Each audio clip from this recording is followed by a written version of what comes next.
Hey guys, Kenny here. I'm here to review the 2010 sort of horror thriller and psychological thriller Shutter Island, starring Leonardo DiCaprio, Mark Ruffalo, Michael, no, ben, Sir Ben Kingsley, and Max von Sydow. Now I have to say that I really did enjoy this. It basically has to do with these two detectives going to the island called Shutter Island, played by Leonardo and Mark Ruffalo, and their characters are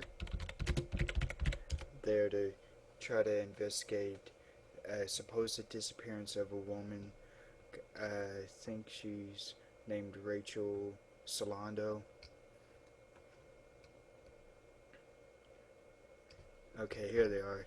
Leonardo plays Teddy Daniels, and Mark Ruffalo is uh, Chuck Chuck Aule, Aule, and Ben Kingsley is John Cawley.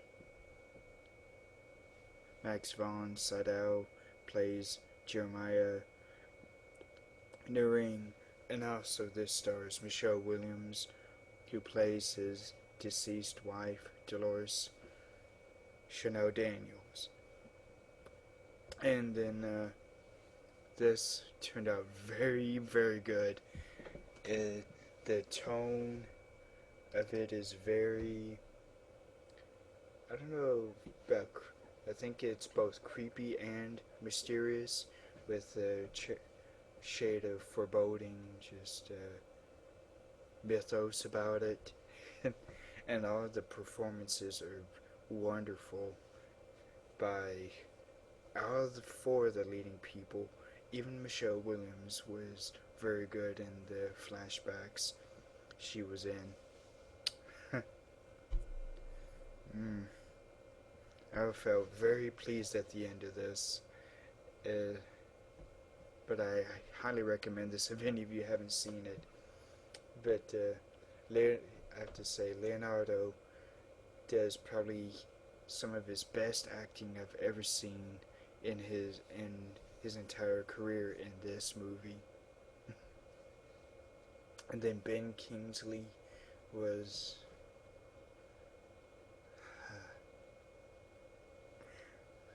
so well fitted for the part that he was cast in. Even Mark Ruffalo was spot on because he was there not just as a detective but as a friend of Teddy Daniels. and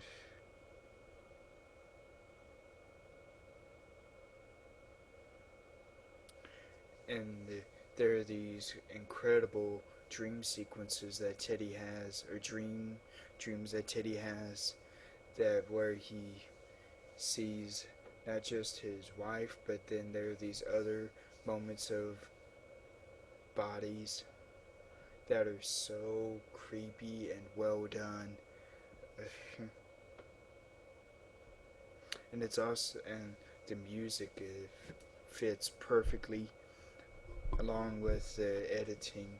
Was it might seem like an editing mistake at first, but if you probably view it a second time, you'll notice that, oh, this is actually a part of the story. And what it seemed like to me was, I think if say like some woman is holding a cup, she you see the camera sees that she's holding a cup, but when Teddy sees her, there's nothing there, and she proceeds to take a drink. I think if he wasn't, I think if he wasn't watching and the camera was on her the whole time, it probably would have still showed her drinking out of the glass. That's just a thing that I thought of while I was watching it. And it there is a fantastic twist at the end, or close to the end. I try not to spoil this, but it turns out Teddy Daniels is not who he actually thinks he is. He's another person entirely. And Mark Ruffalo and Ben Kingsley, their characters also end up being, well, Mark Ruffalo ends up being a completely different character than for we're used to seeing him through most of the movie. But I'm not trying to give anything away. But I just can't express how much I felt very satisfied with this. Um, but I highly suggest this to anyone who likes these kind of movies. The and also the way it was uh, directed was so smooth and beautiful. The camera didn't jerk around, and so and it was so spot on, so perfect. That's how we've come to expect seeing anything directed by Martin Scorsese. mm. So I just explained a little bit of the plot. Yeah, the Teddy Daniels and his partner Chuck go to the island to try and investigate the disappearance of this woman, Rachel Solando. But it actually turns out they're not there to actually search her, figure out what her disappearance, what actually happened. There's something completely different. Teddy and Chuck come in on this boat at the start of the picture. And it kind of turns out that didn't really happen. It was in Teddy's mind. So like I said, he turns out to be someone completely different than we originally thought him to be. And the end scene, the very end, or the two end scenes, were so beautiful. It had been talking to Teddy, who's at the end of this someone completely different, and Teddy is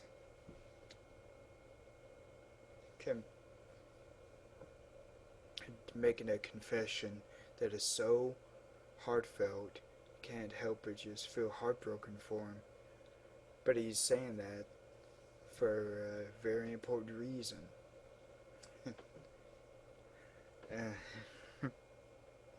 So, Shutter Island, it was fantastic. Uh, and back to some of the dream scenes, they were so